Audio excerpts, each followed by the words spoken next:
တောင်တန်းကြီးရဲ့ခြေရင်းမှာမြစ်ငယ်လေးတစ်စင်းစီးဆင်းနေတယ်မြစ်ကမ်းနဖူးမှာတော့ရွာငယ်လေးတစ်ရွာ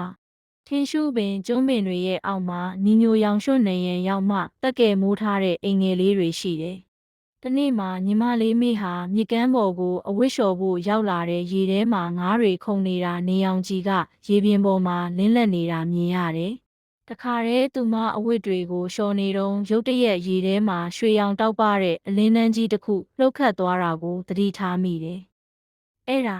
ငါးဖမ်းကွန်နဲ့ရွှေရောင်အကြေးကွန်တွေနဲ့ငါးကြီးတစ်ကောင်မောပြီးလိန်နေတာတွေးလိုက်ရတယ်။ငါးကြီးရဲ့မျက်လုံးတွေဟာပြာလဲလဲနဲ့မေကိုကြည့်နေသလိုပဲ။သူ့မျက်လုံးထဲမှာကြောက်ရွံ့မှုမျှော်လင့်မှုတွေကိုမေကဖတ်မိတယ်။ဒါနဲ့သူမဟာရေထဲကိုဆင်းသွားပြီးကွန်တွေကိုဖြည်းဖြည်းချင်းလက်နဲ့လျှော်ဖြုတ်ပေးတယ်။ငါးကြီးဟာလွတ်လပ်သွားတဲ့အခါရေထဲကိုခုန်ဝင်သွားတယ်။ဒါပေမဲ့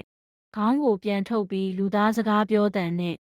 ရွှေငါးကြီးပြောတန်ကနတ်ဆိုင်ပြီးတည်ငြိမ်တဲ့ကျေးဇူးတင်ပါတယ်ကယုနာရှင်လူသားကလေးငါဟာဒီမြစ်ရဲ့စောင့်နှက်သားတစ်ပါးပါမင်းရဲ့ကောင်းမှုကိုကျေးဇူးဆက်ခြင်းနဲ့ဒီရွှေကြပန်း